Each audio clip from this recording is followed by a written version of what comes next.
औज़ुबिल्लाहि बिस्मिल्लाहिर्रहमानिर्रहीम। आज के इस लेक्चर 16 के अंदर हम जिम्नोस्पर्म स्टार्ट करने जा रहे हैं और आज हमारा पहला लेक्चर है साइकस पर।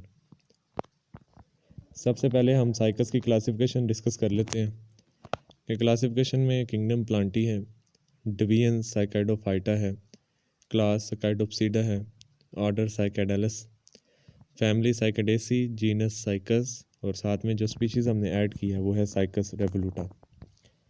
साइकस रेवोलुटा के हवाले से ये ख़ास बात है कि ये हमारे कॉलेजेस में, यूनिवर्सिटीज़ में और गार्डन्स, पार्क्स वगैरह में ये प्लांट लगा होता है। इसकी लिमिटेड डिस्ट्रीब्यूशन है, मतलब ये ज़्यादा जगहों पे नहीं पाया जाता, लेकिन साउथ ईस्ट एशिया और ऑस्ट्रेलिया में जो है पाया जाता है और इसको हम ऑर्नामेंटल प्लांट्स के तौर पर यूज़ करते हैं। साइकस को लिविंग फॉसिल भी कहा जाता है। उसकी जो तमाम वजूहात हैं वो हम लास्ट के ऊपर डिस्कस करेंगे, जो कि पूरा एक अलग से क्वेश्चन आ सकता है कि साइकस कैसे एक लिविंग फॉसिल है। सबसे पहले अगर हम इसका जनरल स्ट्रक्चर देखते हैं तो इसका जो स्पोरोफाइट प्लांट बॉडी है वो स्टेम, रूट्स और लीव्स के ऊपर कंसिस्ट करता है। उसको समझने के लिए हमें इसका जो है वो एक दफ़ा डायग्राम देखनी पड़ेगी। तो इस तरीके से कुछ साइकस का जो है वो प्लांट होता है। आप इसमें स्टेम देख सकते हैं कि अनब्रांच्ड है, थिक है और साथ में रफ़ होती है। अब रफ़ इस वजह से होती है कि इसके ऊपर जो ये आपको ब्राउन स्केल्स और फोलिएज लीव्स दिखाई दे रहे हैं, ये हर साल इसके ऊपर एक मतलब कि नया पूरा एक रिंग जो है वो बनता है इसका, ब्राउन स्केल्स का और फोलिएज लीव का। लेकिन हर 2 साल बाद जो है ये जो लीव्स हैं वो खुश्क हो जाते हैं और टूट जाते हैं और इनकी जो बेसिस हैं वो स्टेम के साथ लगी रह जाती हैं, बाकी पूरा लीफ जो है वो उतर जाता है। तो इसका मतलब ये है कि हर गुज़रते साल के साथ जो है ना वो इस स्टेम के ऊपर जो लीफ बेसिस है उसमें इजाफा होता जाता है, जिसकी वजह से जो ये स्टेम है ये एक रफ टेक्सचर जो है वो शो करती है। फोलिएज लीफ के हवाले से अगर हम देखें तो इसका जो लीफ है वो कुछ इस तरीके से होता है कि जो यंग लीव्स हैं उनके अंदर हमें सर्सिनेट वर्नेशन देखने को मिलती है। सर्सिनेट वर्नेशन क्या होता है कि जो इसकी लेटरल लीफलेट्स होते हैं वो कॉइल्ड होते हैं स्टार्ट के ऊपर, मतलब जब ये यंग लीफ होता है, और एक जो मेच्योर लीफ है उसमें बाकायदा जो है वो इसके लीफलेट्स जो है वो लैदा होते हैं। ये जो आपको पूरा एक स्ट्रक्चर दिखाई दे रहा है ये एक लीफ है, और ऐसा लीफ जिसके अंदर छोटे छोटे लीफलेट्स मिल के पूरा एक लीफ बना रहे हैं उसे हम कंपाउंड लीफ कहते हैं, और इसको हम कंपाउंड पिन्नेट लीफ भी कह सकते हैं। एक इसकी बेस होगी जिसको हम पेट्यूल कहते हैं, जिसकी मदद से ये अटैच होता है। जो इसका सेंट्रल एक्सिस होता है उसको हम रैकिस बोलते हैं, और उस रैकिस के साथ जो साइडों के ऊपर आपको स्ट्रक्चर्स दिखाई दे रहे हैं इसे हम लेटरल पिन्ना बोलते हैं। तो इस तरीके से ये पूरा साइकस के जो है वो बहुत से लीव्स जो हैं वो अटैच होते हैं। जनरल स्ट्रक्चर के अंदर अगर हम इसकी रूट देखें तो 3 तरह की रूट्स जो हैं इसके अंदर मौजूद होती हैं। एक तो सबसे पहली जो रूट निकलती है उसको हम प्राइमरी रूट कहते हैं, जो कि आगे चल के ट्यूबरस हो जाती है, मतलब कि स्वेल कर जाती है, उसके अंदर जो है वो मटेरियल स्टोर होना शुरू हो जाता है। उस प्राइमरी रूट से जो साइडों पर ब्रांचेस निकलेंगी उन्हें हम लेटरल रूट्स या सेकेंडरी रूट्स कहते हैं। और इन्हीं सेकेंडरी रूट्स से, या हम इस तरह कह सकते हैं कि कुछ सेकेंडरी रूट्स जो है वो मॉडिफाइड हो जाती हैं और ज़मीन से बाहर ग्रो करना शुरू कर देती हैं, उन्हें हम कोरालॉइड रूट्स कहते हैं। इन कोरालॉइड रूट्स के अंदर जो है वो नाइट्रोजन फिक्सिंग बैक्टीरिया और साथ में ब्लू ग्रीन एल्गी होती हैं जो कि नाइट्रोजन को फिक्स करती हैं और इसकी जो ग्रोथ है उसमें हेल्प करती हैं प्लांट की ग्रोथ के अंदर। तो इस तरीके से पूरा हमने जनरल स्ट्रक्चर जो है वो डिस्कस किया है डायग्राम की मदद से, जिसकी सारी डिटेल जो है वो हमने यहाँ पर बयान की गई है कि किस तरीके से स्टेम जो है वो अनब्रांच्ड होता है, थिक है, वुडी है, रफ टेक्सचर इसका होता है। हर साल जो है वो क्लस्टर ऑफ लीव्स और स्केल्स जो है वो बनते हैं, लेकिन हर 2 साल बाद जो है वो ख़त्म हो जाते हैं, लेकिन उनकी जो बेसिस है वो वहीं पर रहती हैं, अटैच रहती हैं, जिसकी वजह से पूरे जो स्टेम का टेक्सचर है वो रफ़ होता है। लीफ और स्केल्स की अगर हम बात करें तो वो ब्राउन स्केल्स और साथ में लीव्स जो मौजूद होते हैं। लीफ का स्ट्रक्चर हमने डायग्राम की मदद से देखा कि पेट्यूल है, रैकिस और लेटरल पिन्ना क्या चीज़ होती हैं। सर्सिनेट वर्नेशन के हवाले से हमने देखा और साथ में हमने तीनों तरह की रूट्स को देखा, और कोलारॉइड रूट के हवाले से हमने बताया है कि ये ज़मीन से बाहर ग्रो करती हैं, जिसको आप नेगेटिव जियोट्रोपिज्म भी कह सकते हैं, कि मतलब ग्रेविटी से उल्ट जो है या ऑपोजिट साइड पर ग्रो करना। ठीक है, तो इस तरीके से हमने ये जनरल स्ट्रक्चर जो है वो डिस्कस किया। अब हम अगर स्टेम एनाटमी देखें कि अगर हम स्टेम के अंदर क्या क्या चीज़ें मौजूद हैं तो उसकी हम देख लेते हैं यहाँ पर डायग्राम की मदद से। इनसाइड से शुरू करते हैं जी। सबसे जो इनसाइड है वहाँ पर मौजूद होते हैं पिथ मौजूद होती है, ठीक है, और उस पिथ के बाहर जो है वो हमारे पास जो है वो first rim of vascular bundle है जिसमें जाइलम और फ्लोएम होते हैं, ठीक है। और ये जो जाइलम और फ्लोएम मौजूद हैं इनके दरमियान में या इसके बाहर जो है वो कैम्बियम होती है, और ये कैम्बियम बाहर की तरफ जो है वो second rim of vascular bundle जो है वो बनाएगी। ये आपको यहाँ पर दिखाई दे रहे होंगे कि ब्लैक और वाइट कलर के जो है वो छोटे छोटे सर्कल्स, ये एक्चुअल में जाइलम और फ्लोएम है। ठीक है, जो अंदर की तरफ जाइलम और फ्लोएम है उसे हम फर्स्ट रिम कहेंगे, मतलब कि पहला चक्कर वेस्कुलर बंडल का, और जो बाहर है वो क्योंकि बाद में बना तो डेट्स उसको हम second rim of vascular bundle कह रहे हैं।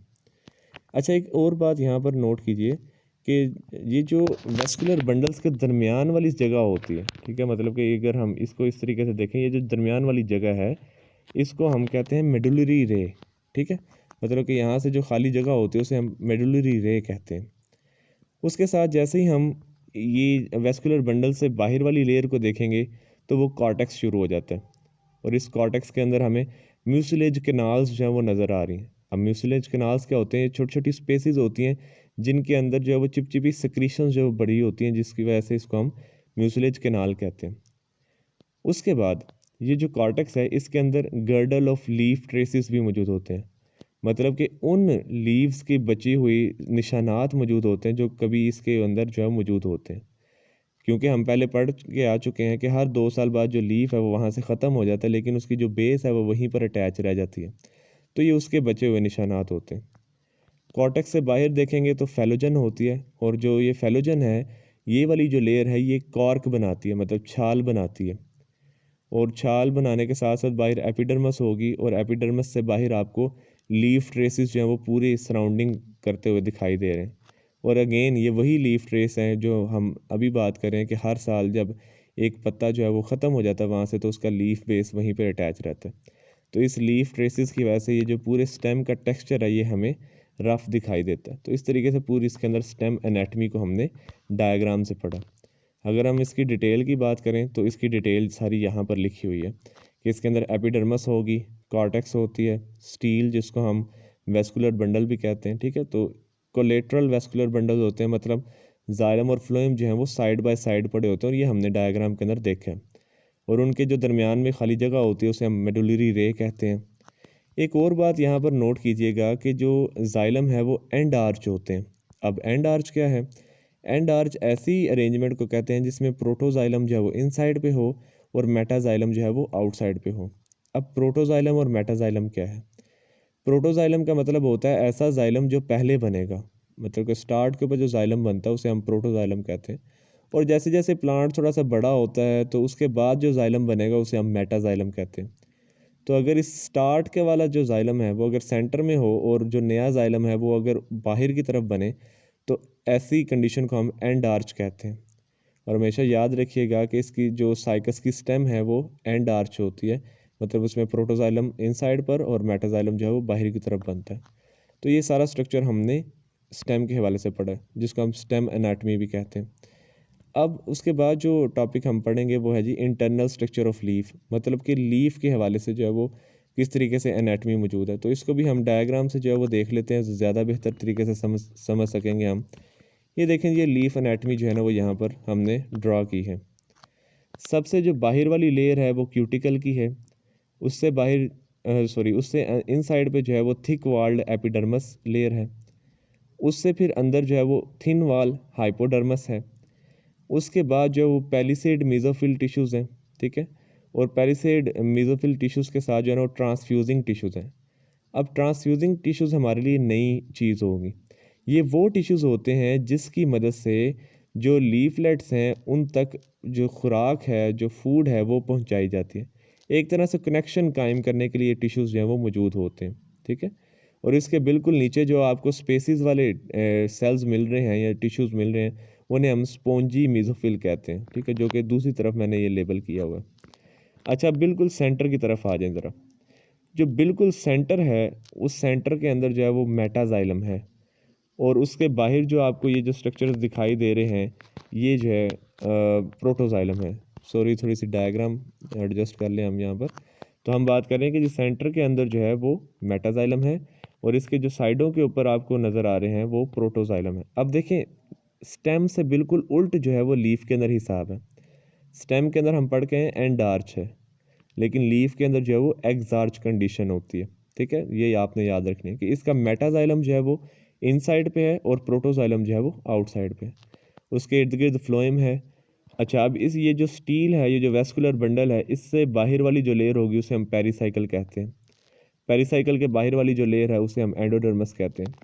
और जो सबसे नीचे लेयर है उसे हम लोअर एपिडर्मस कहेंगे, और उसके अंदर आपको जो है वो स्टोमेटा दिखाई दे रहे हैं, सॉरी स्टोमेटा नहीं, गार्ड सेल्स हैं, और उन गार्ड सेल्स के दरमियान वाली जो स्पेस होती है उसे हम स्टोमेटा कहते हैं।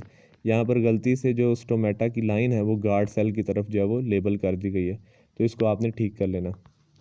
तो इस तरीके से हमने लीफ एनाटमी के हवाले से भी डायग्राम समझ ली। इसको हम एक दफ़ा जो है वो इसकी डिटेल देख लेते हैं जी। सबसे बाहर जो है वो एपिडर्मस है, फिर हाइपोडर्मस है, फिर मेसोफिल में दोनों लेयर्स आ जाती हैं, पैलिसेड और साथ में स्पॉन्जी मेसोफिल, एंडोडर्मस और पेरिसाइकल है। और वेंस के हवाले से बताया है कि जो ट्रांसफ्यूजन टिश्यूज़ होती हैं वो कंडक्शन करती हैं, सप्लाई करती हैं फूड को, कहाँ पर, जो साइडों के ऊपर पिन्नेट लीफलेट्स होते हैं उनके अंदर। और उनके अंदर याद रखिएगा कि जो जाइलम होगा वो अपर सरफेस पे होगा और जो फ्लोएम होता है वो लोअर सरफेस पे मौजूद होता है। अब स्टेम और लीफ की एनाटमी डिस्कस करने के बाद रूट की एनाटमी है, और ये बिल्कुल इजी है, बहुत इजी है। कि इसमें भी सबसे बाहर जो लेयर है वो एपिडर्मस की है, उसके अंदर जो कॉर्टेक्स है, कॉर्टेक्स को आप 3 हिस्सों में डिवाइड कर सकते हैं, outer cortex, middle cortex, inner cortex. उसके बाद एंडोडर्मस और पेरिसाइकल की लेयर है, उसके अंदर जो है वो हमारे पास आ जाती है वेस्कुलर बंडल्स आ जाते हैं जिसको हम स्टील कहते हैं, ठीक है। और इनकी जो रूट्स होती हैं वो क्या है जी, एक्सआर्च है, मतलब प्रोटोजाइलम जो है वो आउटसाइड पे है और मेटाजाइलम जो है वो इनसाइड पे है।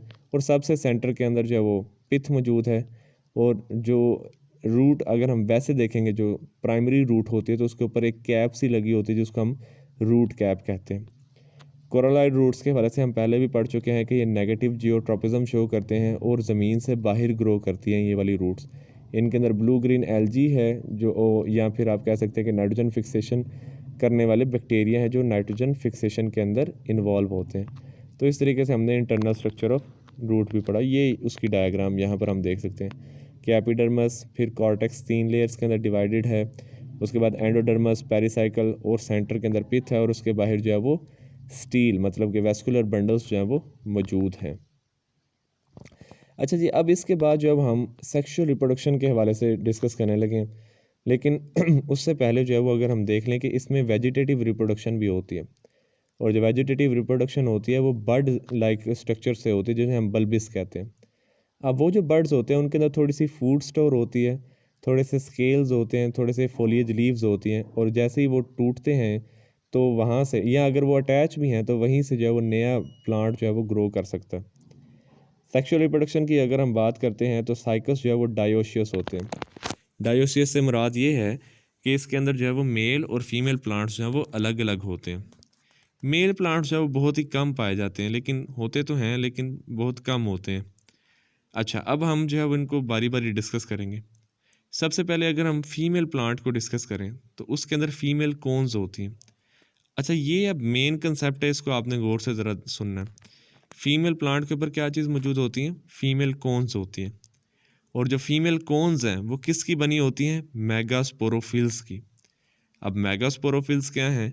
मेगास्पोरोफिल्स ऐसे लीव्स होते हैं जिनके ऊपर जो है वो मेगास्पोरेंजिया मौजूद होते हैं, और उन मेगास्पोरेंजिया के अंदर मेगास्पोर्स होंगे।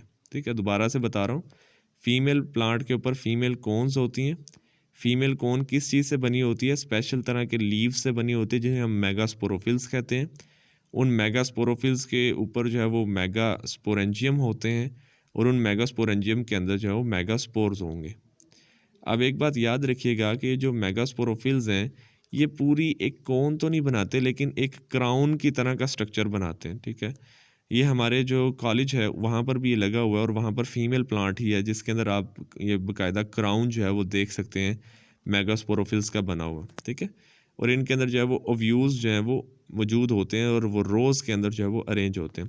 इसको हम जो है वो डायग्राम से जो है वो समझते हैं। ये देखें यहाँ पर हमारे पास फीमेल कोन में से एक मेगा स्पोरोफिल जो है वो हमने उठाया है। मेगास्पोरोफिल जो है वो टिप से आप कह सकते हैं कि ब्रांच्ड होता है, और इसके ऊपर हम दिखा रहे हैं कि किस तरीके से मेगास्पोरेंजियम या ओव्यूल्स जो है वो लगे हुए हैं। और बाद में जो है वो हमने एक ओव्यूल जो है वो इधर से निकाला है, और उसका स्ट्रक्चर जो है वो हमने डिस्कस करना है। बहुत ही इंपॉर्टेंट है। ठीक है, इसमें अगर हम बाहर से चलते हैं तो इसके ऊपर एक छोटी सी स्पेस होती है जिसको हम माइक्रोपाइल कहते हैं, ठीक है। और जो आउटर लेयर होती है वो उसको हम 3 हिस्सों में डिवाइड कर सकते हैं। एक आउटर फ्लैशी लेयर है, फिर उसके बाद मिडल स्टोनी लेयर है, और फिर एक इनर फ्लैशी लेयर है, ठीक है। ये पूरा आपको कवर जो है, एक लेयर जो है वो दिखाई दे रही है। और उसके अंदर न्यूसेलस लेयर है, ठीक है। और उस न्यूसेलस लेयर के अंदर आपको एक छोटा सा चैम्बर जो है वो दिखाई दे रहा है जिसको हम पोलन चैम्बर कहते हैं। और इस न्यूसेलस लेयर के अंदर आपको एक खाली स्पेस दिखाई दे रही है जिसको हम आर्चिगोनियल चैम्बर कहते हैं। और आर्चिगोनियल चैम्बर के साथ ही यहाँ पर प्रोथैलस है, और उस प्रोथैलस के अंदर आर्चिगोनियम जो है वो बने हुए हैं। और आर्चिगोनियम जो है वो एक्चुअल में फीमेल स्ट्रक्चर्स होते हैं। यहाँ पर हमने डायरेक्ट इसके हवाले से बात कर दी।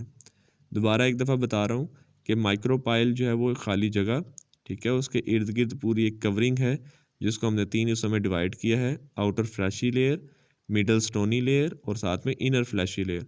उसके अंदर न्यूसेलस लेयर है, न्यूसेलस लेयर के अंदर पोलन चैम्बर है, ठीक है, छोटी सी स्पेस है। और उसके अंदर एक स्पेस है जिसको हम आर्चिगोनियल चैम्बर कहते हैं।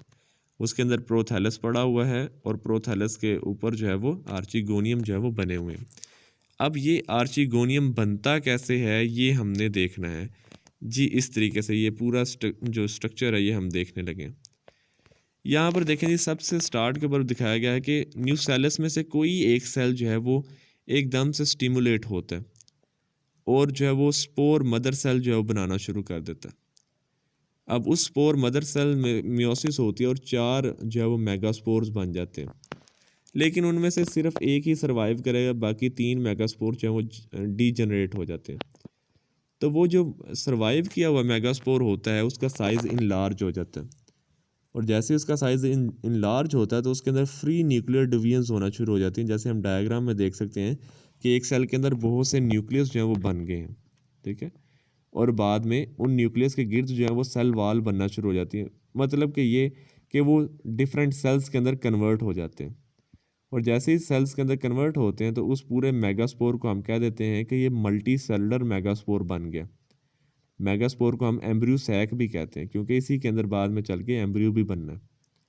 अच्छा, अब ये जो मेगास्पोर बना है इसमें 3 सेल्स जो होते हैं वो एकदम से दोबारा से स्टिमुलेट होते हैं और उनको हम आर्चिगोनियल इनिशियल कहते हैं। अब हम उन तीनों को तो नहीं डेवलप करता हुआ यहाँ पर दिखाएंगे, उनमें से सिर्फ एक को ही हम दिखा रहे हैं कि वो सेल हमने बाहर निकाल लिया, ठीक है। और उस सेल के अंदर डिवीजन होती है, उसका जो अपर वाला सेल होता है वो नेक सेल बनाता है, और जो नीचे वाला सेल होता है उसे हम लोअर सेंट्रल सेल कहते हैं। नेक्स्ट डायग्राम के अंदर हम दिखा रहे हैं कि नेक्स्ट सेल जो है वो डिवाइड होकर 2 के अंदर कन्वर्ट हो गए, और जो लोअर सेंट्रल सेल है उसका साइज़ बहुत ज़्यादा बड़ा हो जाता है। और इस लोअर सेंट्रल सेल जब उसका साइज़ बहुत बड़ा हो जाता है तो उसको हम ओवोस्फीयर सेल कहते हैं। ओवोस्फीयर सेल के इर्द गिर्द के जो सेल्स होते हैं जो हमने मेगास्पोर के अंदर देखा है वो जैकेट सेल्स बना देते हैं, मतलब कि पूरा इसको कवर कर लेते हैं, ठीक है। और जैसे ही वो जैकेट सेल बनता है तो ये हमारे पास कुछ इस तरीके से स्ट्रक्चर आ जाता है जिसमें हम देख सकते हैं कि टिप के ऊपर जो है वो नेक सेल्स हैं, और जो ओवोस्फीयर सेल का जो न्यूक्लियस है वो 2 न्यूक्लियस के अंदर डिवाइड हुआ है, और उनमें से एक वेंट्रल न्यूक्लियस बन गया है और एक जो है वो एग न्यूक्लियस बन गया। और इस पूरे स्ट्रक्चर को आप जो कि एक फ्लास्क की तरह का स्ट्रक्चर है, एक सुराही की तरह का स्ट्रक्चर है, इसको आप आर्चिगोनियम कहते हैं। और इस तरीके से हमने देखा था कि वो इस तरीके के आर्चिगोनियम जो है वो एक ओव्यूल के अंदर, एक मेगास्पोरेंजियम के अंदर जो है वो पड़े होते हैं। तो इस तरीके से पूरी जो है वो डेवलपमेंट होती है।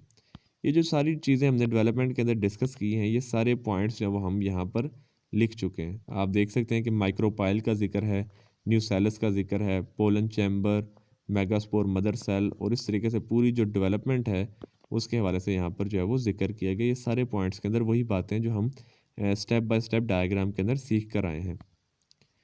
अच्छा जी, अब उसके बाद अब हम मेल के हवाले से डिस्कस करने लगे, ठीक है।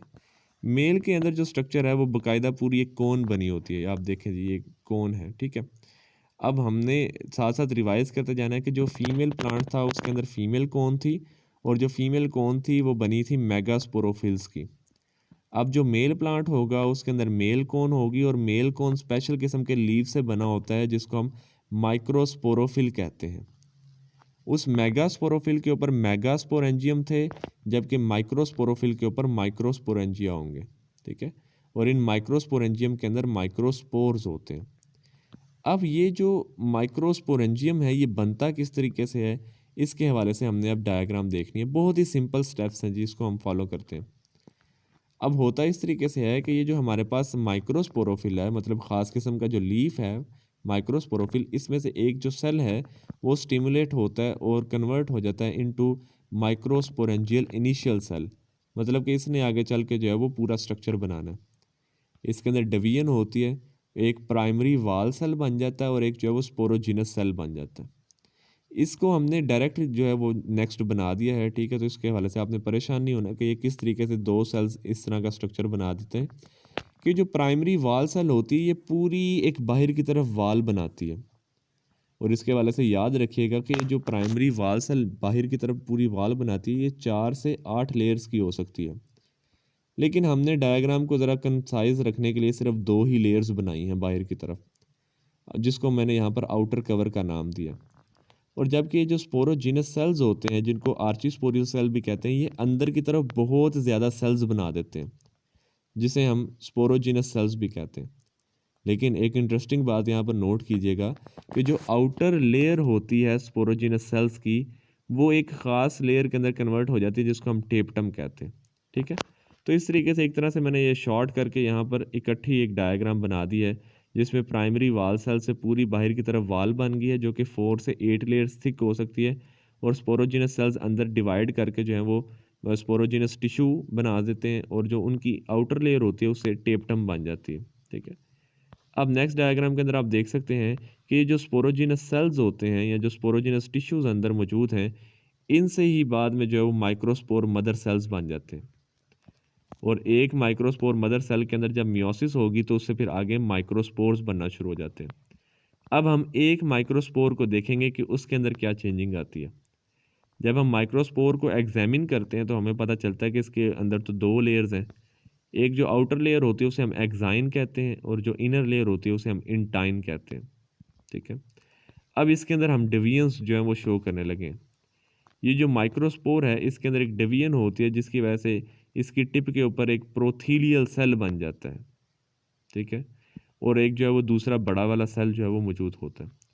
फिर इसके अंदर एक और डिवीजन होगी और जो बड़े वाला सेल है वो एक और सेल बना देता है जिसको आप ट्यूब सेल कहते हैं और वो खुद जनरेटिव सेल के अंदर कन्वर्ट हो जाता है। मतलब पहले जो है वो एक ही माइक्रोस्पोर था, उसके अंदर एक डिवीजन हुई, एक प्रोथीलियल सेल बन गया, एक लार्ज सेल बन गया और जो लार्ज सेल है उसके अंदर फिर से डिवीजन हुई, एक ट्यूब सेल बन गया और एक साथ में जनरेटिव सेल बन गया। इसके हवाले से याद रखिएगा कि जो जनरेटिव सेल है वो फिर से डिवाइड करता है और उससे एक बॉडी सेल बन जाता है और एक जो है वो स्टार्क सेल बन जाता है। अब सारी बातें जो है वो स्टेप बाय स्टेप यहाँ पर लिखी हुई हैं। अब जैसे ही ये पोलन ग्रेन जो है सॉरी, अब मैं यहाँ पर आपको मेंशन कर दूँ कि ये जो स्ट्रक्चर बन गया है ये एक्चुअल में मेल गेमिटोफाइट है या इसको आप पोलन ग्रेन कहते हैं, ठीक है। स्टार्ट के ऊपर क्या था, ये माइक्रोस्पोर था। जब माइक्रोस्पोर के अंदर डिवीजन हो जाती हैं तो वो एक पोलन ग्रेन की शक्ल इख्तियार कर लेता है।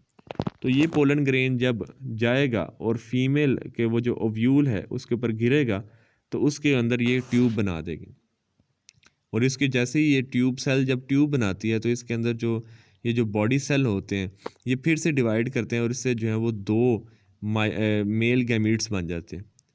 इन मेल गैमीट्स के हवाले से याद रखिएगा कि इसके ऊपर जो है वो बहुत से सीलिया जो है मौजूद होते हैं और वो जो सीलिया हैं वो ब्लिफेरोफ्लास्ट से बनते हैं, ठीक है। वो आगे चल के आप देखेंगे वो सेंट्रियोल्स की तरह के स्ट्रक्चर होते हैं, ठीक है। तो इनके अंदर जो है वो मेल गैमीट्स जो हैं वो सिलिएटेड होते हैं, ठीक है। तो इस तरीके से ये जो मेल गैमीट्स हैं ये जाएंगे और फीमेल एग के साथ मिल के तो फिर आगे फर्टिलाइजेशन का जो है वो प्रोसेस होता है। तो इस तरीके से सारे स्ट्रक्चर को हमने स्टेप बाय स्टेप जो है वो यहाँ पर लिख लिया है। तो ये वही बातें हैं कि मेल कोन के अंदर क्या क्या चीज़ें मौजूद होंगी, किस तरीके से स्पोरेंजियल इनिशियल बनता है, उससे प्राइमरी वाल सेल, स्पोरोजिनस सेल और फिर आर्चिस्पोरियम और टेप्टम, मदर सेल्स, ये सारी बातें जो है वो हम डायग्राम के अंदर डिस्कस कर चुके हैं। ये सारी डिटेल भी आप देख सकते हैं कि किस तरीके से स्टेप बाय स्टेप जो है वो सारा हमने डायग्रामेटिकली जो है वो सारी बात को सीख लिया है। उसके बाद फर्टिलाइजेशन में क्या होता है, जैसे ही वो पोलन ग्रेन जो है वो आर्चिगोलियल चैम्बर के पास पहुंचता है, ठीक है, तो उसमें से जो है वो मेल गैमीट्स जाएंगे और वो जो मेल गैमीट है या मेल न्यूक्लियस है वो एग के साथ फर्टिलाइज़ करता है और उसके बाद जो है वो जाइगोट जो है वो बन जाता है। अब हमने देखना है कि उस जाइगोट के अंदर किस तरीके से जो है ना वो डिवीजन होती है। देखें जी, हमारे पास सबसे पहले एक सिंपल सा जाइगोट है जो कि एक डिप्लॉयड स्ट्रक्चर है। उसके अंदर फ्री न्यूक्लियर डिवीजन्स होती हैं। जैसे ही फ्री न्यूक्लियर डिवीजन्स होती हैं तो सेंटर के अंदर एक लार्ज वैक्यूल जो बन जाता है, और वो जो लार्ज वैक्यूल होता है वो साथ वाले जो न्यूक्लियाई होता है उनको पेरिफेरी की तरफ पुश कर देते हैं। ठीक है, सारे न्यूक्लियस जो हैं वो बाउंड्री के ऊपर चले जाते हैं। बाद में इसके अंदर जो लोअर साइड के ऊपर न्यूक्लियस होते हैं वो अपने इर्द गिर्द जो है वो सेल वाल बनाना शुरू कर देते हैं, और पूरा स्ट्रक्चर जो है वो हम 3 हिस्सों में डिवाइड कर सकते हैं। जो ऊपर वाला पोर्शन होता है उसे हम हॉस्टोरिया कहते हैं। हॉस्टोरिया का फंक्शन ये होगा कि इसने फूड को अब्जॉर्ब करना होता है। जो मिडल वाला पोर्शन होता है उसे हम सस्पेंसर कहते हैं, और जो टिप वाला पोर्शन होता है उसे हम एम्ब्रियोनल टिश्यू कहते हैं। नेक्स्ट डायग्राम के अंदर हम देख रहे हैं कि किस तरीके से इसका पूरा स्ट्रक्चर जो है वो चेंज हो गया। ऑस्टोरिया अगेन फूड अब्जॉर्ब करता रहेगा। सस्पेंसर जो है वो एम्ब्रियोनल टिश्यू को पुश करते हैं इनसाइड द एंडोस्पर्म। ठीक है, अब जैसे ही एम्ब्रियोनल टिश्यू जो है वो आगे चल के चेंज होगा और इससे जो है वो कॉटिलेडन्स बन जाते हैं। ठीक है, आप देख सकते हैं कि हार्ट शेप जो है स्ट्रक्चर बन गया और इसमें जो है वो कॉटिलेडनरी लीव्स या कॉटिलेडन्स जो है वो बन गए। इस कॉटिलेडन के अंदर प्लोम्यूल और रेडिकल भी मौजूद होते हैं। प्लोम्यूल वो स्ट्रक्चर है जिससे आगे चल के स्टेम बननी है। रेडिकल वो स्ट्रक्चर है जिससे आगे चल के जो है वो रूट बननी है। ये वैसे मतलब यहाँ पर एग्जांपल हम समझने के लिए सिर्फ देख सकते हैं कि अगर आपको कॉटिलेडन्स की समझ नहीं आ रही तो आपने जो है वो चने का दाना देखा होगा। ठीक है, वो जो चने के दाने के दो हिस्से होते हैं वो एक्चुअल में कॉटिलेडन होते हैं, और जब हम उनको अलग करते हैं तो उसके अंदर छोटे से जो है एक स्ट्रक्चर होता है जिसमें एक प्लोम्यूल और एक रेडिकल होता है। ठीक है, तो बिल्कुल इसी तरीके से जिम्नोस्पर्म के अंदर भी इसी तरीके से जो सीड होगा उसमें दो कॉटिलेडन्स होते हैं, उसमें प्लोम्यूल और रेडिकल जो है मौजूद होता है। अब यहाँ पर बात को समझने के लिए हमने एक डायग्राम जो है वो ड्रा की है। ठीक है, जिसमें एक सेंट्रल एक्सिस है और उसके इर्द गिर्द जो है वो दोनों कॉटिलेडन्स जो है वो मौजूद हैं। कॉटिलेडन्स का जो ऊपर वाला हिस्सा होता है उसे हम प्लोम्यूल कह रहे हैं, और जो नीचे वाला हिस्सा होता है उसे हम रेडिकल कह रहे हैं। उसके अलावा जो पूरा कंप्लीट हिस्सा है उसे हम एपिकोटाइल भी कहते हैं, और जो रेडिकल से ऊपर वाला जो कंप्लीट हिस्सा है उसे हम हाइपोकोटाइल भी कहते हैं। ठीक है, तो ये बेसिकली हमने समझने के लिए चीज़ यहाँ पर ड्रा की है। उसके बाद ये पूरा स्ट्रक्चर जो है वो सीड के अंदर कन्वर्ट हो जाता है, और सीड के बाहर सीड कोट होता है जिसको हम 3 हिस्सों में डिवाइड कर सकते हैं। अगेन वही आउटर लेयर है, मिडल स्टोनी लेयर है, और इनर जो है वो सॉफ्ट लेयर होती है। ठीक है, और उसके जो है वो सेंटर के अंदर आपको जो है वो एंडोस्पर्म दिखाई दे रहा है, और एंडोस्पर्म के अंदर ये जो स्ट्रक्चर अभी हमने बनाया है कि एक हॉस्टोरिया होता है, सस्पेंसर और साथ में कोटिलेडन्स, ये वही स्ट्रक्चर जो है वो हमें सीड के अंदर दिखाई दे रहा है। और जब इस सीड को लगाया जाएगा तो इन्हीं से जो है वो दोबारा से ग्रोथ होगी और स्टेम और लीव्स जो है वो बनना शुरू हो जाएंगे।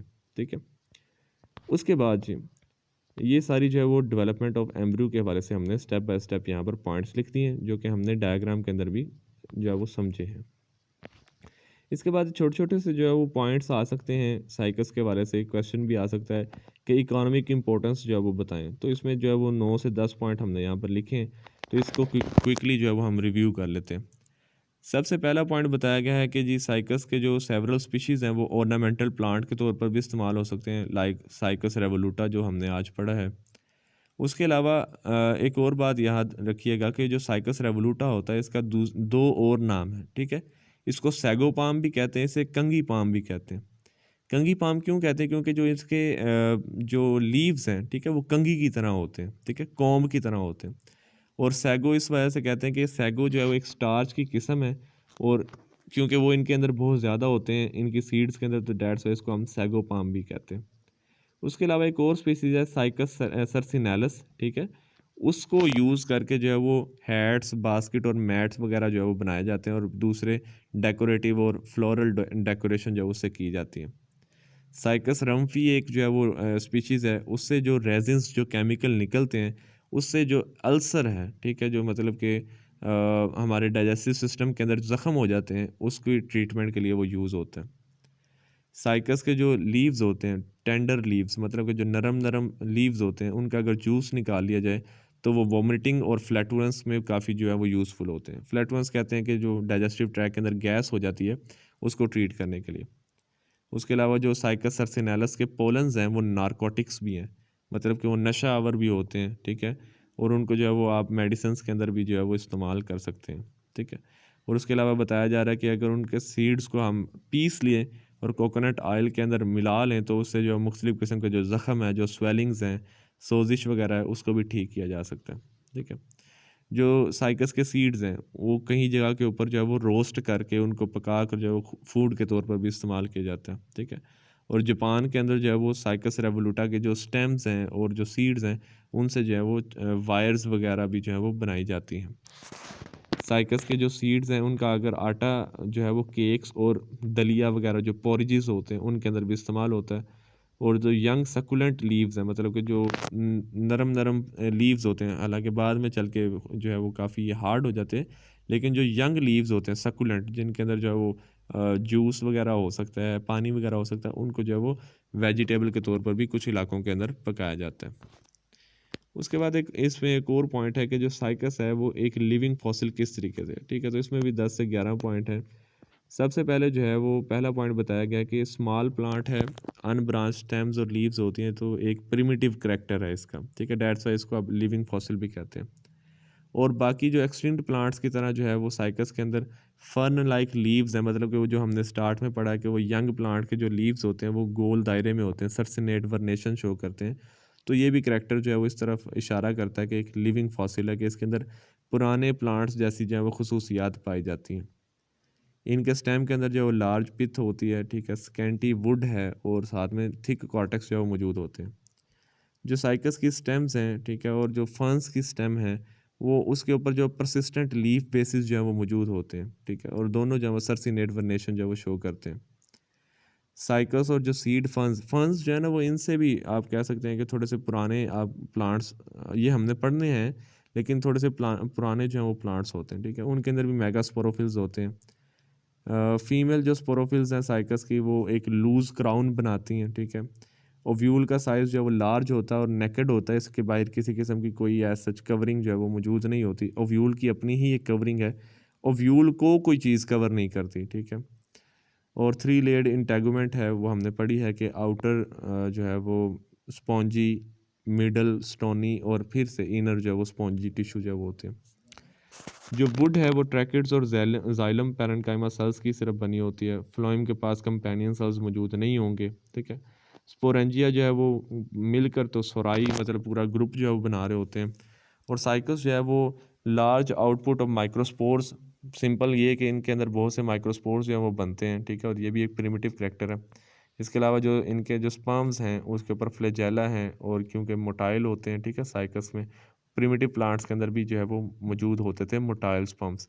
तो ये सारे करैक्टर जो है वो हमने साइकस के वाले से पढ़े हैं, जो इस बात की तरफ इशारा करती हैं कि साइकस के अंदर जो है वो पुराने बहुत से करैक्टर्स मौजूद हैं। डेट्स वाई हम साइकस को एक लिविंग फॉसिल का भी नाम देते हैं।